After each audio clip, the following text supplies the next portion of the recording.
Hi, my name is David Grandison. I'm executive producer for BrainPOP. This presentation was made at the LRMI Metadata meeting at Google in Washington, D.C. on July 30th.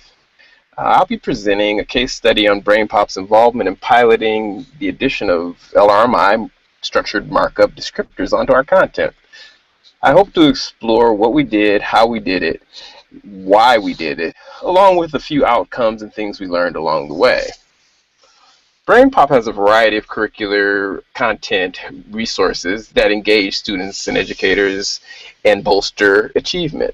Our award-winning online educational resources include BrainPOP, BrainPOP Junior for the K-3 audience, BrainPOP Espanol, BrainPOP ESL for English language learners, and we've launched a few newer products like the Mixer, a assessment creation tool, Game Up, a free educational game portal, SnapThought, a tool for capturing learning during gameplay, and My BrainPOP, a tool that enables teachers to track all that stuff and students' progress along the way. Finally, we have a really new tool called Make a Map, which is a concept mapping tool, and it challenges students to assimilate information via concept maps that link to our movies. And needless to say, we have apps on all major platforms for most of our products. Ultimately, we've progressed from being a tool for watching animations and taking a quiz to a tool that's challenging students to engage in interactive learning experiences using higher order thinking skills. We are allowing students to make, build, and do things and use critical thinking along the way. When I started working at BrainPOP experienced a great deal of success, and it was being used in almost 20% of schools in the US. There was a big challenge, though. We were a flash palace, as SEO experts call it. We were a site that the only way that a teacher or student could find it was if they knew the name BrainPOP and typed that into a search engine. And we weren't really being found via organic search, using a search engine and typing a term to find a related topic or movie. One of my challenges was to make BrainPOP more discoverable as a resource via search engines and organic search, as well as to figure out other ways that we could make our animated resources more discoverable to teachers and students. I also had a goal of trying to make sure that our movies were more discoverable internally as well. We ultimately hope that our content will also be able to be found based on the content standard that is aligned with it as well. So ultimately, increased discoverability is a big driving factor for the work that I've done at BrainPOP. The biggest challenges we faced were how to classify our content and map it to the LRMI microdata tags. There are a wide variety of descriptors, and sometimes when you first look at the LRMI structure and ontology, it can be a bit overwhelming. And we had a challenge in trying to figure out the right descriptors to match our content, what content to tag, and how much to tag it, and the level of granularity at which to tag. These are things that content creators will face, but I hope to take you through a few ways that we have met that challenge and delivered on something that works in terms of the LRMI. One of the other big challenges that we faced was what format of markup to use. Two major formats of structured markup are Microdata and RDFA Lite. There are big challenges associated in determining which one to go with, but we ultimately went with Microdata because it's a little bit easier for a person who's not a developer to understand and read versus RDFA Lite, which is much more extensible, but many times could be a little bit more tough for a user or an editor or a content creator to read. So for us, it was ultimately, I think, a better choice for us to go with Microdata.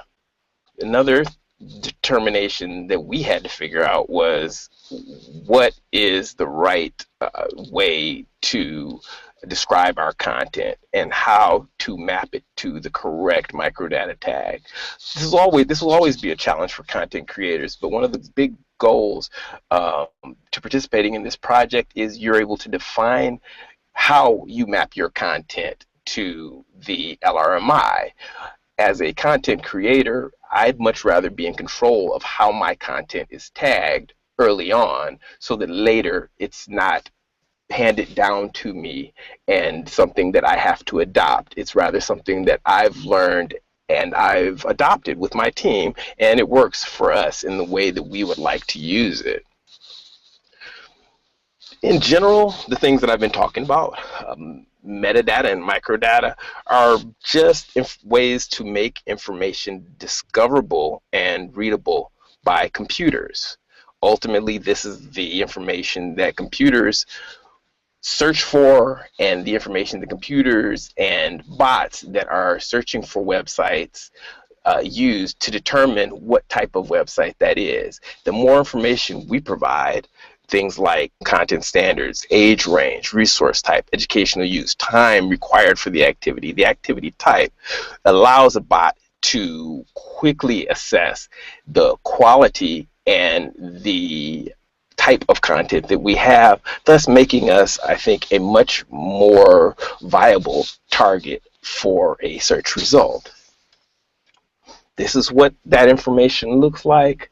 You don't need to know how to parse this information as a layman, but the ultimate goal is for us to be able to talk the machine's language and talk the bot's language so that our content is ultimately found in a wide variety of places. BrainPOP is a subscription-based service. The way that we decided to go about tagging was to approach it from the standpoint of the place that we wanted our content to be discovered. Because our content is behind the password, we had to tag the page that is just outside the password, the place where a user would log in, the place where a user could find one of our movies or one of our animated movies, and the place where that is most relevant when returned in a search result.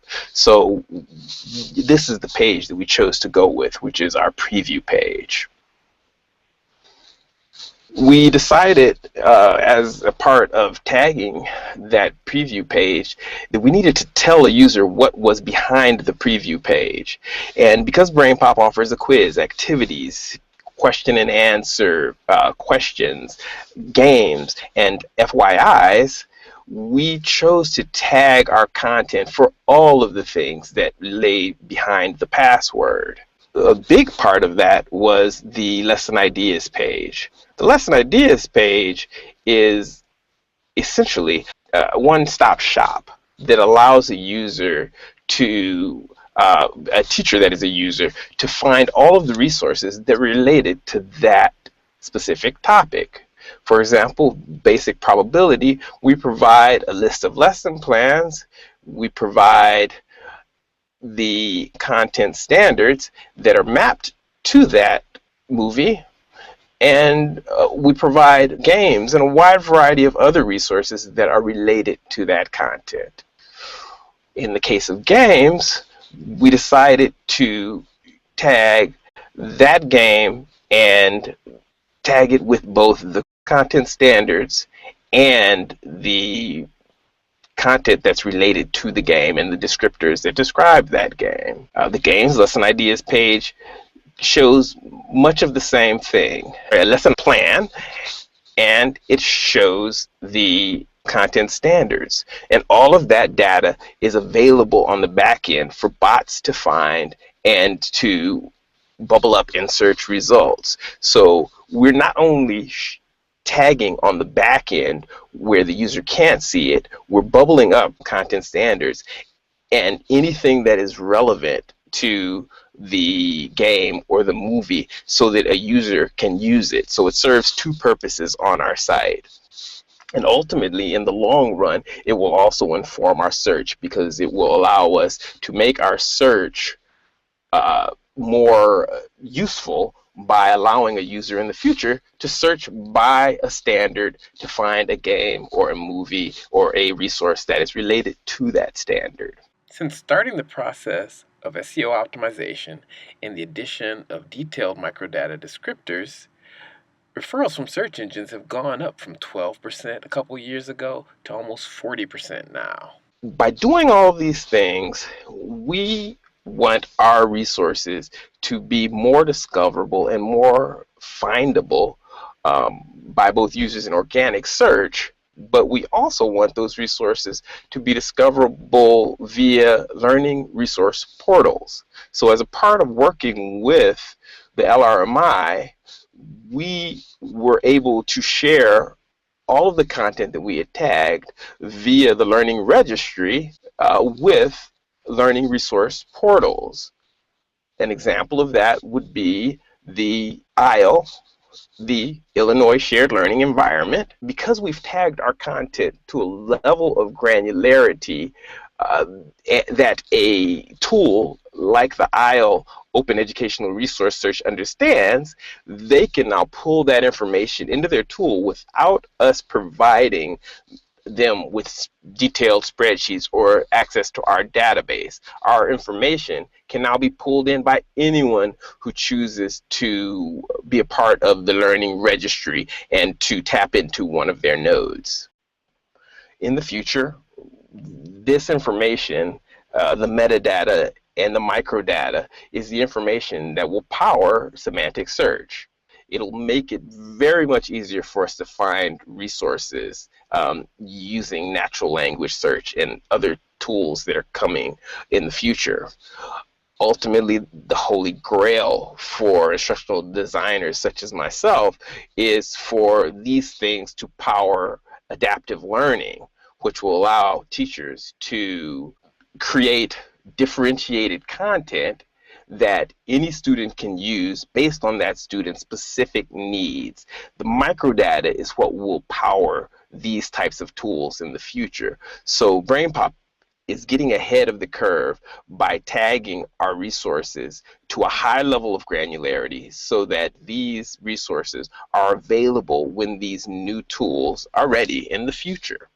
And ultimately, we hope for the day when search engines will not only allow a simple search, which offers millions of results, as you see here, but we hope for the day when search engines will move in the direction that e-commerce sites have moved and provide search tools that allow an educator to define facets of their search that are the most useful to them so that they can narrow their search results down to much smaller numbers and thus find information on a much, much faster scale and allow educators and students to be able to find exactly what they're looking for in a very, very short period of time and not receive massive results,